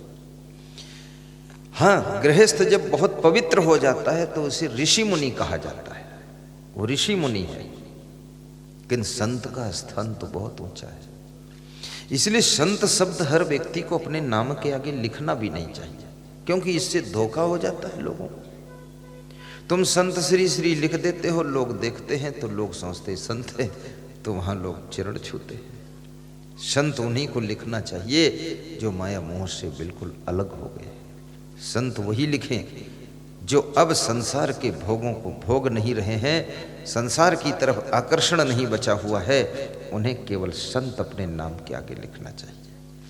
अब जिनके कोई पत्नी परिवार बच्चों से कोई कांटेक्ट नहीं है, अब जिनका परिवार पूरा संसार ही है, अब वो जी रहे हैं तो संसार के लिए और कुछ कर रहे हैं तो संसार के लिए, अब उनकी फैमिली ये वसुधैव कुटुंबकम हो चुकी है, ऐसे व्यक्ति को संत कहा जाता है।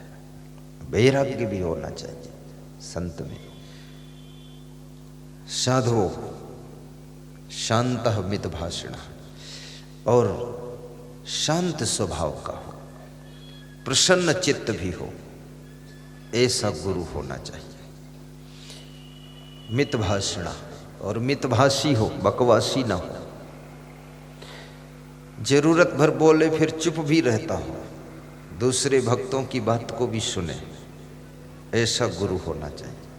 काम क्रोध विनिर्मुक्ता, और जो काम और क्रोध से मुक्त हो, क्रोधी स्वभाव ना हो और न तो कामी स्वभाव हो, जिसने काम क्रोध को जीत लिया हो, ऐसा गुरु होना चाहिए। शिव जी कह रहे हैं सदाचार जितेंद्रिया, और सदाचारी हो उसका कोई आचरण दुष्ट आचरण ना हो, और जितेंद्री भी हो उसको गुरु बनाइए।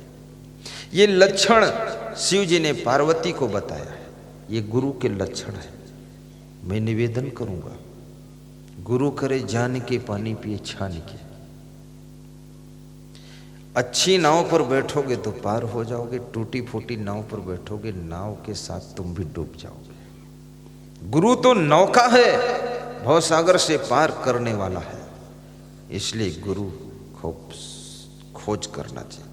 मैंने तो 6-7 वर्ष गुरु ढूंढा था, 6-7 वर्ष में मैं कम से कम 50-60 गुरुओं के पास गया, बड़ी खोज किया हूं, बड़ी मुश्किल से गुरु मिले। गुरु बिनु ज्ञान न उपजे, नहीं अज्ञान विनाश, बंदों गुरुवर देव को जिनसे भ्रमतम नाश। और इन लक्षणों से युक्त जो भी गुरु हैं उनको मेरी व्यास गादी भी प्रणाम करती है, और मैं उनको नमन करता हूं। ऐसे गुरुओं ने भी इस देश को धन्य किया है कि भारत देश महान बना। परफेक्ट इफेक्ट गुरु को सिलेक्ट कीजिए, करेक्ट गुरु को सिलेक्ट कीजिए, अन्यथा रिजेक्ट कीजिए। आइए तो भक्ति कैसे करना है। पूर्ववासियों ने कहा कि भक्ति में कैसे करूं, हमारे पास गृह कारज नाना जंजाला, ते अति दुर्गम शैल विशाला। वास्तव में गृहस्थी में नाना जंजाल है, 1-2 जंजाल थोड़े ही इसमें जंजाल है। जन माने होता है आदमी, ये आदमियों का जाल है, ये जंजाल में फंस जाते हैं लोग।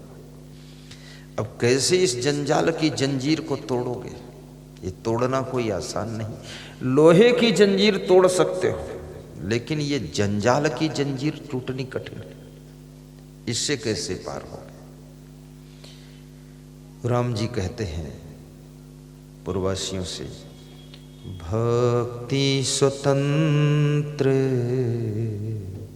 सकल सुख खानी, बिनु सत्संग न पावहि प्राणी बिनु सत्संग, पावहि प्राणी भक्ति स्वतंत्र सकल सुख खान। भक्ति स्वतंत्र है, सकल सुखों की खान है, लेकिन बिना सत्संग के किसी को मिलती नहीं। ये भक्ति के मोती सत्संग के सरोवर में मिलते हैं। आज जो तुम सत्संग में बैठे हो, यहां से भक्ति प्राप्त होती है। और ये भक्ति का स्वरूप बहुत विशाल होता है। गुरु भक्ति का मतलब क्या है? केवल गुरु गुरु जपो ऐसा नहीं है। गुरु भक्ति के साथ साथ गौ भक्ति भी हो, और गौ भक्ति के साथ साथ देश भक्ति भी हो, और देश भक्ति के साथ में मातृ भक्ति, पितृ भक्ति भी हो, ग्राम भक्ति भी हो, भ्रातृ भक्ति भी हो। और ये सब भक्ति मिला करके गुरु भक्ति पूर्ण होती है। और जिसकी गुरु भक्ति पूर्ण हो गई, उसके लिए संसार में फिर मुक्ति का द्वार खुलता है।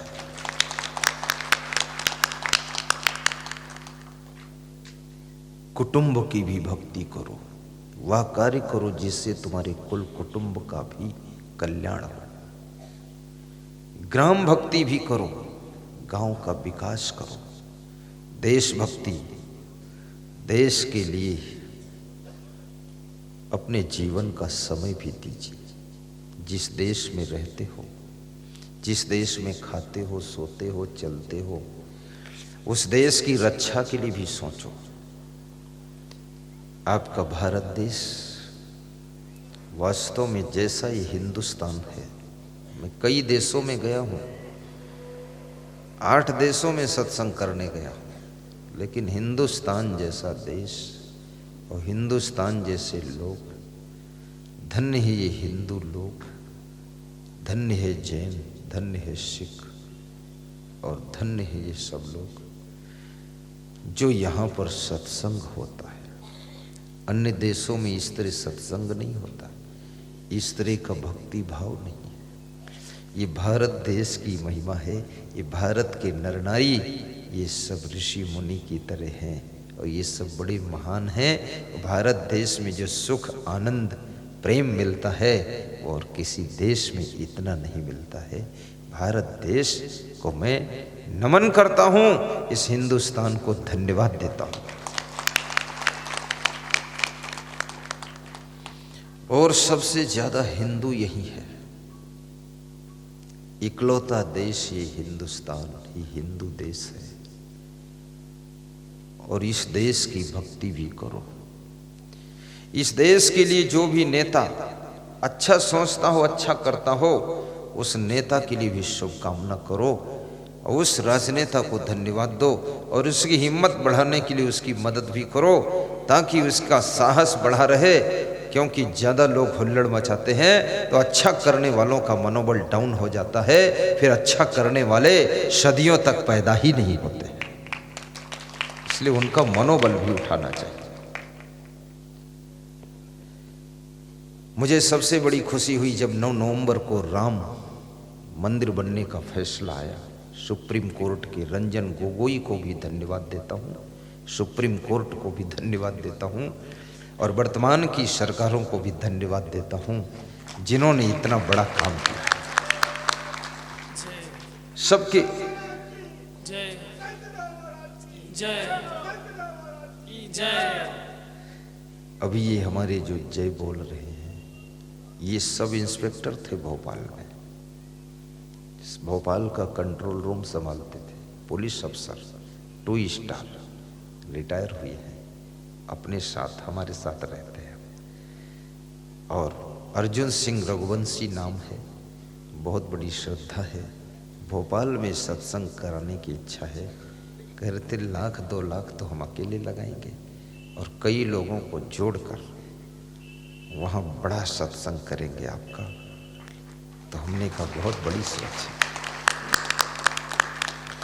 वो कह रहे थे जो जिंदगी बची है अब ये आपके साथ सेवा में लगा दूंगा। बड़ा मैनेजमेंट करते रहते हुए सब व्यवस्था देखते रहते। अभी 10 दिनों से करीब करीब साथ में। मैंने कहा है अब जिंदगी भर रहो, कभी ज़्यादा ज़रूरत पड़े तो घर जाओ, नहीं तो रहो यहाँ। हमारे साथ में एक बुजुर्ग भी चाहिए, और फिर पुलिस का आदमी थोड़ा निडर भी होता है। हमारे साथ छोटे छोटे चेला हैं, बेचारे शर्मा भी जाते, डर भी जाते, और ये थोड़ा सबसे बात भी कर लेंगे। ऐसे कोई और रिटायर हो तो आ जाओ मेरे साथ। हाँ, इसीलिए तो बता रहा हूँ, बैठो। हम तुम्हारे थे गुरुजी, हम तुम्हारे हैं, हम तुम्हारे थे गुरुजी, हम तुम्हारे हैं, हम तुम्हारे ही रहेंगे ओ मेरे गुरुवर। हम तुम्हारे थे गुरुजी, हम तुम्हारे हैं, हम तुम्हारे ही रहेंगे ओ मेरे गुरुवर। हम तुम्हारे ही रहेंगे ओ मेरे गुरुवर। तुम हमारे थे गुरुजी, तुम हमारे हो, तुम हमारे ही रहोगे ओ मेरे गुरुवर। तुम हमारे ही रहोगे ओ मेरे गुरुवर। बोलिए सद्गुरु भगवान की जय, संत भगवान की जय, भक्त भगवान की जय। पूर्ववासियों ने कहा कि हमें गृहस्थ आश्रम में इतना टाइम कहाँ जो ये भक्ति करें हम। तो राम ने क्या जवाब दिया? आज भक्ति का हम आपको रूप बता रहे हैं। श्री राम कहते हैं, कहु भगति पथ कौन प्रयासा, योग नमक जप तप उपवासा। अरे पूर्ववासियों, भक्ति के मार्ग में कौन सी मेहनत है? इसमें योग भी नहीं करना है। योग नमक जप तप उपवासा। न तो तप करना है, न जप करना है, न यज्ञ करना है, न उपवास करना है, न योग करना है। जैसे योगा होता ना, तो राम जी कहते हैं योग से केवल शरीर स्वस्थ रह सकता है, लेकिन योग से आत्मा का कल्याण नहीं हो सकता है। इसलिए भक्ति आत्मा के कल्याण के लिए है और योग शरीर को स्वस्थ करने के लिए है। शरीर को स्वस्थ रखने के लिए योग करना चाहिए। योग का विरोध नहीं किया राम जी ने। राम जी कहते भक्ति में योग करने की जरूरत नहीं। ये मत सोचो ऐसे सांस करूं, सुन्न फन्न करूं, इससे कोई भगवान मिलने वाला, इससे कुछ नहीं मिले। या पेट घुमाओ चाहे टांग घुमाओ, उससे कोई भगवान का रिश्ता नहीं। ये तो व्यायाम है आपका। पेट घुमाते रहो, सिर घुमाते रहो। हाँ, ये जरूर है, पेट घुमाओगे तो पेट का डाइजेशन सिस्टम ठीक रहेगा, और गर्दन घुमाओगे तो गर्दन में दर्द नहीं रहेगी, हाथ घुमाओगे तो हाथ में दर्द नहीं कभी होगी। और घुमाना तो चाहिए, ऐसे करना चाहिए, सबको करना चाहिए, सब करना चाहिए। लेकिन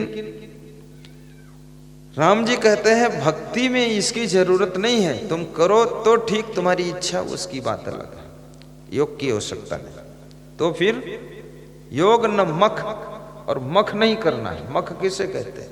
मख माने मक्खन नहीं, मख माने यज्ञ होता है। मख माने मक्खन नहीं है, मख माने यज्ञ। राम जी कहते भक्ति में यज्ञ की भी जरूरत नहीं। यज्ञ कर पाओ तो करो, ना कर पाओ तो ना करो, कोई बात नहीं। तो पूर्ववासियों की हिम्मत बढ़ी कि फिर तो मैं कर सकता हूं भक्ति। योग न मख जप, बोले जप भी जरूरत नहीं कि माला लेकर नाम जपो। राम जी मना कर दिए, बोले कि रिश्ते में इतना कहाँ मौका तुमको बार बार माला जपो। तो बोले फिर तप, बोले तप की भी जरूरत नहीं कि भूखे प्यासे रहो, भूख लगे तो खा लो आप।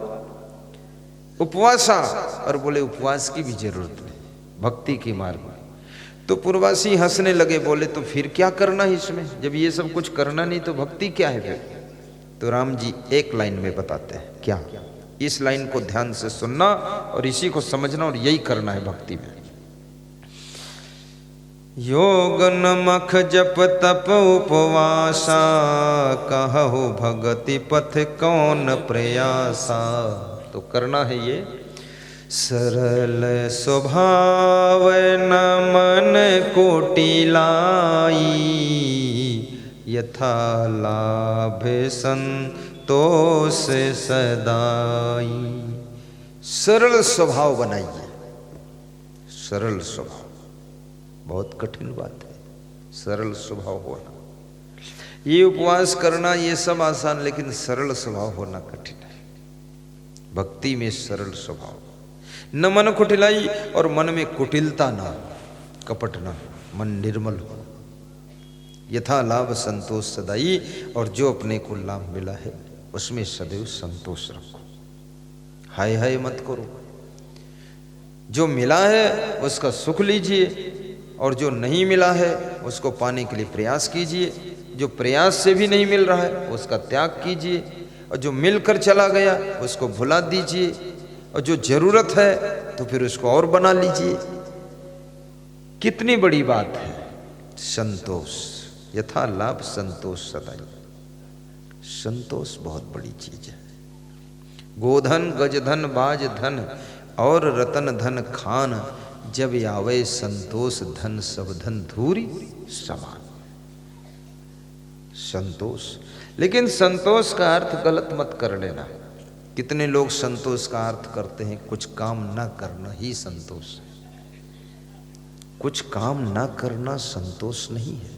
कुछ काम ना करना ये आलस्य है, ये अकर्मण्यता है, ये काम चोरी है। भगवान श्री कृष्ण ने भी गौएं चराया था। भगवान श्री राम ने भी जंगल से लकड़ी तोड़कर गुरु के आश्रम पर लाते थे, फूल तोड़ने जाते थे। कर्म करना, कबीर साहब भी कपड़ा बुने हैं ऐसा बताते हैं लोग। ईसा मसीह लकड़ी के फर्नीचर बनाते थे। सब साधु संत ऋषि मुनि भी कर्म करते। मेरे गुरुदेव ने बहुत बड़ा आम का बगीचा लगाया है, ट्रकों आम होता उसमें, उन्होंने ही लगाया। और सब संत खाते, भक्त खाते हैं, और वो भी खाते हैं। 3 महीने आम खाते हैं। लीची के पेड़ लगाए, बेल के पेड़ लगाए, आंवला के पेड़ लगाए, सब पेड़ लगाया उन्होंने। हजारों पेड़ अपने हाथ से लगाया। कर्म करना ये तो मनुष्य का धर्म ही है। कर्म कीजिए। लेकिन आपने पेड़ लगाया, कभी उसमें फल नहीं आया तो संतोष कीजिए, फिर दुखी मत होइए।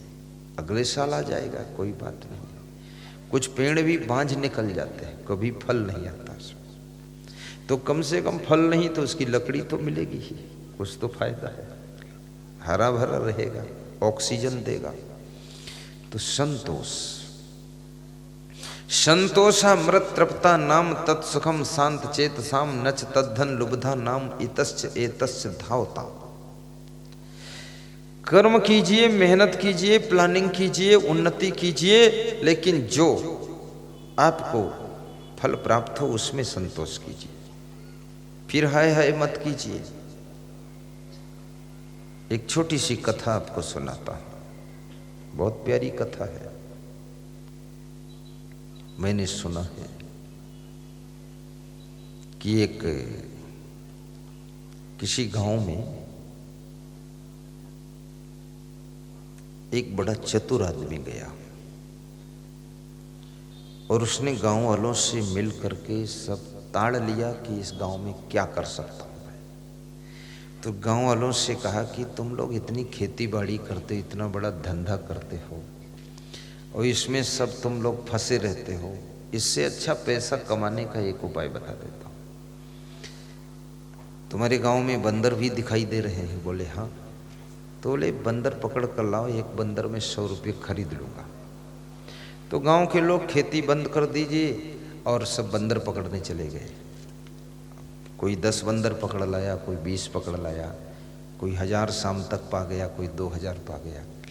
10-15 दिन में गांव के बंदर खत्म हो गए। फिर बंदर नहीं, तो उसने कहा बंदर अब दूसरे गांव से लाओ आप लोग।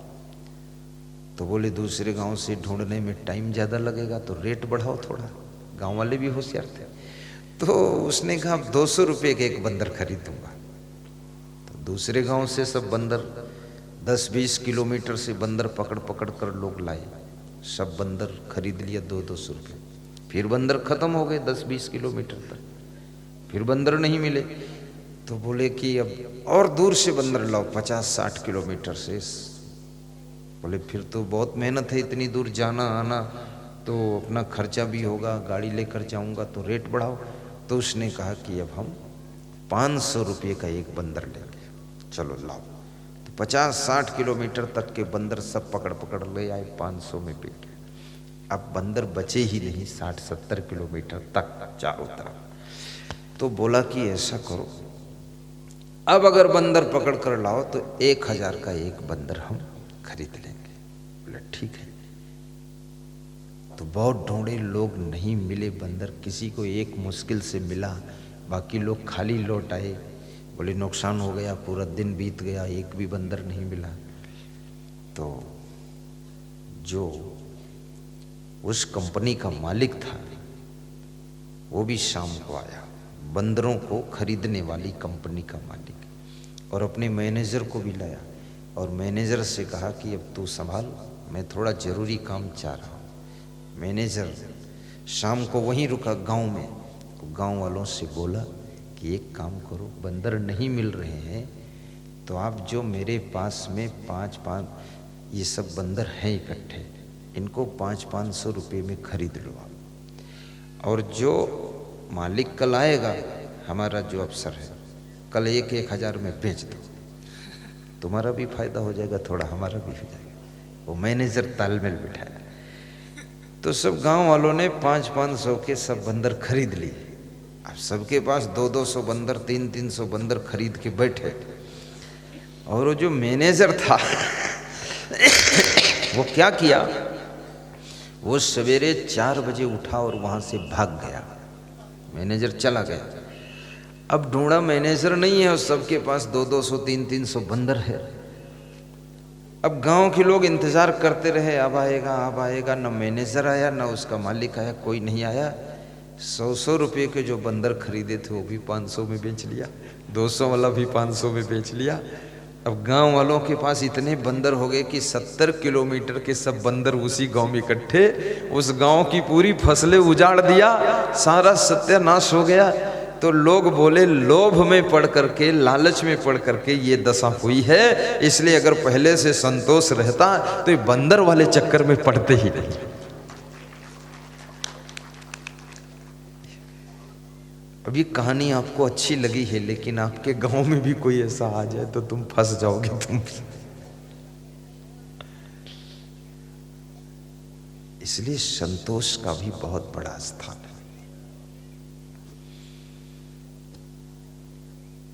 घर में भी संतोष रखो, राजनीति में भी संतोष रखो। यदि पार्टी ने टिकट आपको नहीं दिया है, संतोष कीजिए, 5 साल के बाद आपको टिकट मिल सकता है। ज़्यादा उलझन करोगे, दंगा मचाओगे, जिंदाबाद मुर्दाबाद बोलोगे, पार्टी की हाई कमान रुष्ट हो जाएगी, तो 20 साल टिकट देगी ही नहीं। इसलिए उसमें हुल्लड़ मत मचाओ, संतोष रखो। जो इस समय राष्ट्रपति हैं रामनाथ कोविंद जी, बिहार से ये सांसद का टिकट मांग रहे थे, तो भाजपा पार्टी ने इनको टिकट नहीं दिया था, लेकिन ये संतोष करके बैठ गए, हुल्लड़ नहीं मचाया ना, कुछ अटैक नहीं किया, शांति से बैठ गए, बैठे रहे। फिर उसी भारतीय जनता पार्टी ने इनको ऑफर दिया राष्ट्रपति बनने का। देखो संतोष का फल, सब सांसद उससे नीचे हो गए। राष्ट्रपति जहां बैठता है, प्रधानमंत्री भी उससे नीचे बैठता है। एकदम वो आदमी का भाग्य उठा, संतोष का फल मिला उसे। मनमोहन सिंह ने कभी झंझट किया ही नहीं कि हमको प्रधानमंत्री बनाओ, वो तो चुपचाप रहते थे, संतोष करके बैठे रहते थे, उनका कोई नाम भी नहीं जानता था ज़्यादा। अचानक उनका नाम आ गया, प्रधानमंत्री 10 साल रहे, कितना बड़ा उनको समय मिला। तो ये संतोष बहुत बड़ी चीज है। ये केवल घर में ही नहीं, राजनीति में, आश्रम में भी संतोष करने वाले संत को ज्यादा फायदा होता है। और जो संत बहुत तर्क वितर्क उलझन मचाता है, ऐसा क्यों नहीं हुआ, वो क्यों, अगर मगर तगर, तो गुरु समझ जाता है ये नालायक आदमी है, ठीक नहीं है। अभी अगर मगर तगर कर रहा है, फिर कहीं पावर में आ गया तो फिर पूरा मगरमच्छ हो जाएगा ये तो। हाँ, तो संतोष सब जगह हमें लाभ देता है। और महिलाओं को तो अपने घर में बहुत संतोष रखना चाहिए और संतुष्ट रहना चाहिए। संतोष और संतुष्ट, ये संतोष और संतुष्ट दोनों समझना। संतोष का मतलब है वो चीज नहीं मिली तो हम संतोष कर लिए, लेकिन संतुष्ट का मतलब है कि हमारे मन में टीस नहीं है, दुख नहीं है, हम संतुष्ट हैं, सेटिस्फाई हैं। संतोष करना एक अलग चीज है और संतुष्ट हो जाना वो बहुत अलग चीज है। तो संतुष्ट रहना चाहिए। कितने घरों की स्त्रियां बहुत असंतुष्ट रहती, वे अपने पति से भी असंतुष्ट हैं, सास और ससुर से भी असंतुष्ट हैं, और घर की दीवालों से भी असंतुष्ट हैं, और कपड़ों से भी असंतुष्ट हैं, और किचन से भी असंतुष्ट हैं, बाथरूम की टोंटी से भी असंतुष्ट उनको बहुत गुस्सा भरा हुआ है।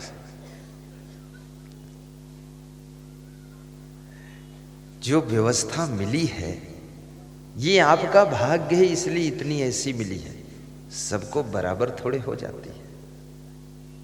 आप उसमें संतुष्ट होइए, गुस्सा मत कीजिए, नाराज मत होइए।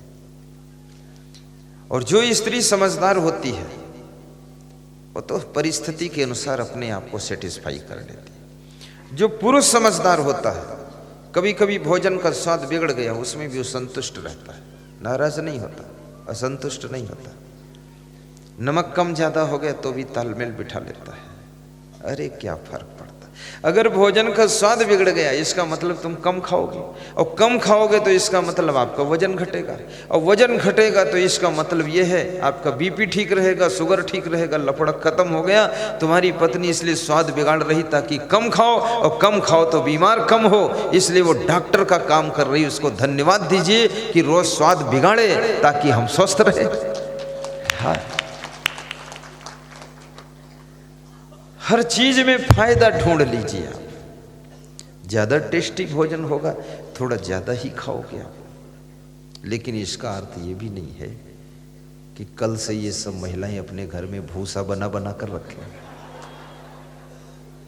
क्योंकि उसमें भी खतरा है।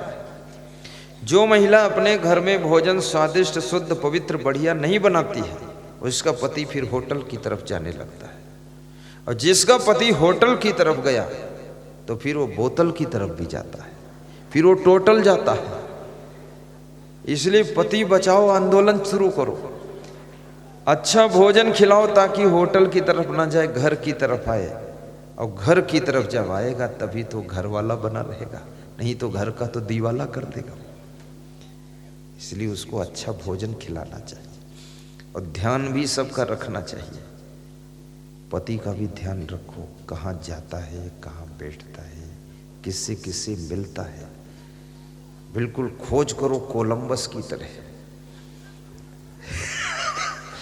पैसे का हिसाब किताब तो लेते ही हो, लेकिन टाइम का भी हिसाब किताब लो, कितने घंटे रुके कहाँ। आज पति लोग सोचते होंगे इसीलिए तुमको बुलाया हूं, इनका पावर बढ़ा रहे हो। और जो व्यक्ति अपने टाइम का भी हिसाब किताब दे सकता है, पैसे का भी हिसाब दे सकता है, और सामान का भी हिसाब किताब साफ सुथरा दे सकता है, वो मनुष्य के रूप में महान देवता होता है, नारी के रूप में नारायणी होती है, और नर के रूप में नारायण होता है।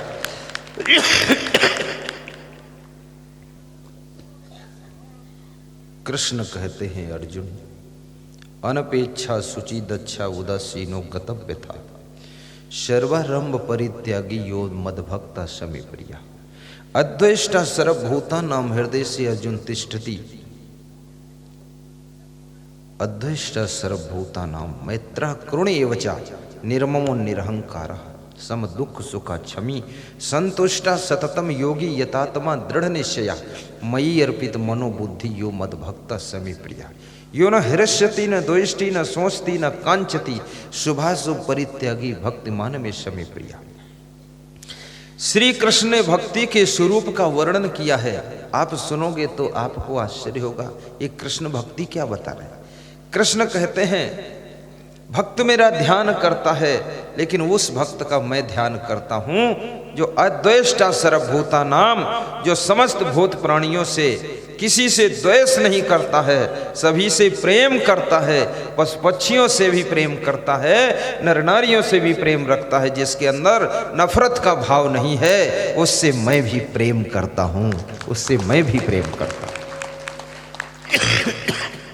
यो मद भक्ता समी प्रिया, वह भक्त मुझको बहुत प्रिय है, ऐसा कृष्ण कहते हैं।